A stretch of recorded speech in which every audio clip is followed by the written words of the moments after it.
Bonjour à tous, j'espère que vous allez bien et surtout que vous vous portez bien, vous et vos proches. Vidéo aujourd'hui sur l'émotion, en ces temps plutôt compliqués, c'est un euphémisme pour le monde du sport. Alors l'émotion, c'est l'un des actifs les plus puissants du monde du sport. C'est ce qu'il va vendre aux annonceurs, c'est ce qu'il va vendre aux télés, et c'est ce qui va en faire sa réelle spécificité. Le sport, au final, ce sont ces sentiments primaires, ces sentiments authentiques, ces sentiments qui vous arrivent de manière incontrôlée. Or, ce sont surtout des sentiments primaires qui vous arrivent par infraction. C'est ça aussi. C'est ça surtout. Le sport, c'est cette immédiateté, c'est cette émotivité qui est partagée. Les Français avancent, ils ne doivent pas dépasser la ligne médiane. Ils avancent maintenant. Quelle image le 15 de France sur la ligne médiane.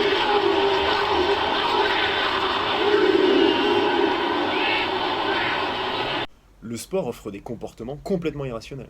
L'exemple du Panama qui se qualifie pour le Mondial 2018 pour la première fois de son histoire montre toute la passion qui entoure ce fait, toute la passion qui entoure cet événement, et dès le lendemain, le gouvernement, par le biais de son président, annonce que pour fêter la victoire de son équipe nationale, le jour suivant sera férié. Donc il n'y a qu'en sport qu'on peut décréter ce type de choses-là. Il n'y a qu'en sport qu'on peut décréter ce type de choses-là. On a gagné, on ne travaille pas lundi. Donc c'est assez spectaculaire et c'est surtout, ça traduit une chose. Ça traduit déjà ce côté passionnel qui est intrinsèque au sport. El país lo celebra y sobre todo que sea un ejemplo para los jóvenes de los barrios, que el futuro está en el deporte, en el estudio, en la vida en familia.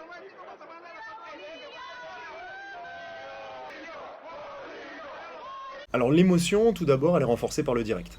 L'émotion se définit comme une expérience. L'émotion, c'est ce flottement avant et durant la frappe de Benjamin Pavard. Il n'y a qu'à regarder les célébrations en 1998 et en 2018, les émotions sont tatouées en nous. Que l'émotion, c'est irrationnel, parce que l'émotion, c'est ce qui nous fait vivre intensément le match. C'est ce qui va... Le sport, en fait, c'est un état d'éveil, c'est un état d'intensité. Le sport, c'est l'émotion. Alors certes, elle est temporaire. Durant un match, l'espace d'un match, l'émotion, elle est temporaire. S'il y a plus de 19 millions de téléspectateurs devant la finale France-Croatie 2018, c'est qu'il y a une raison. C'est que les gens recherchent quelque chose. C'est que les gens recherchent du partage. Ensuite, il y a effectivement le fait que tu sais pas ce qui va se passer. C'est-à-dire que le scénario du match est complètement improbable, le scénario du match n'est pas écrit à l'avance, c'est ce qui renforce la puissance du produit sportif, la puissance du spectacle sportif.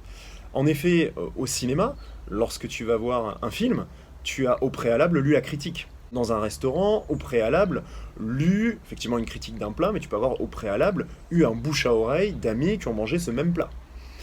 En sport, bien malin qui pourra parier sur le résultat final et concrètement et de manière très sûre avoir ce résultat final. Un petit peu plus compact. Ouais, c'est passé dans le dos, le centre, Doukas. Allez. Second poteau, Pavard.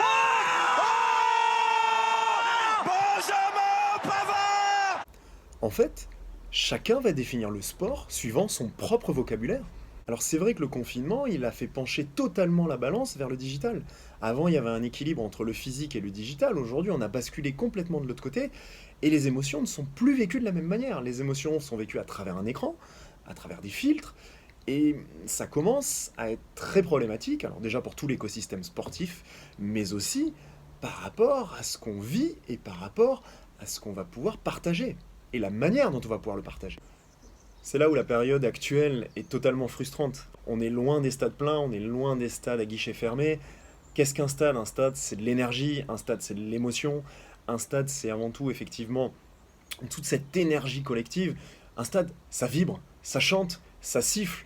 Or là, en ce moment, il manque, il y a toute une substance, il y a tout un pan du sport, de l'atmosphère qui est enlevée. Et donc du coup, le sport en ce moment, je parle du sport spectacle, est complètement dénaturé. Lors de la saison 2016, il y a une anecdote qui est complètement marquante avec Leicester en Première Ligue, lors de la saison du titre. Leicester joue contre Norwich, le match est serré, Leicester ouvre la marque. Et là, il y a des étudiants. Il y a des étudiants justement de l'université de Leicester, des étudiants en géologie, qui ont mesuré une secousse de 0,3 sur l'échelle de Richter après le but victorieux. Donc 0,3, ça équivaut à un mini-séisme. Donc ça prouve encore que de manière partagée, de manière unanime, les gens ont complètement fait vibrer le stade et même ont fait vibrer la terre. Et ça vous montre que sur ce but victorieux de leur équipe locale, l'équivalent au tremblement de terre traduit tout le caractère affectif et tout le caractère engageant du sport. Parce que le stade, c'est un lieu qui traduit toute une énergie. Parce que aussi, cette explosion, ce côté un petit peu où on exulte, se traduit par la pression du résultat. Alors le sport, il a une autre caractéristique, on le voit souvent, notamment les entraîneurs de haut niveau en font les frais, c'est que le sport a une vision très court-termiste. C'est-à-dire qu'il faut obtenir des résultats le plus rapidement possible. En fait, il y a un adage qui dit en sport que la vérité, c'est la victoire. Quand tu gagnes, tu as raison. Et c'est vrai que l'émotion, elle intervient aussi et surtout avec cette pression du résultat. Dans le sport pro, la victoire, c'est elle qui gouverne. Quand tout cet épisode Covid sera terminé, on l'espère rapidement, on l'espère avec le moins de dégâts possible, le moins de dégâts sociaux, le moins de dégâts sanitaires, le moins de dégâts humains. Et bien effectivement, il faudra nous reconnecter à cette émotion. Les outils qui ont été développés au niveau digital sont très intéressants, mais ce qui vous permet aussi de vibrer, d'avoir ce sentiment de partager quelque chose, c'est le direct. C'est de sentir son voisin dans le stade, c'est de sentir l'énergie qui monte, la chaleur humaine. Alors c'est vrai que le digital, en ces temps un peu compliqués, a permis de nouvelles habitudes de convivialité, permet de nouvelles voies, permet de créer de nouvelles alternatives pour l'événementiel sportif, et effectivement permet d'essayer de nous reconnecter au match, de nous reconnecter à l'événement. Alors espérons que rapidement se termine cette crise sanitaire avec le moins de dégâts possible, mais surtout que l'on puisse à nouveau bien comprendre ce qu'est la définition d'une émotion et qu'on puisse la partager et surtout à nouveau la vivre intensément. Portez-vous bien, bon courage à tous et à très vite pour une nouvelle vidéo.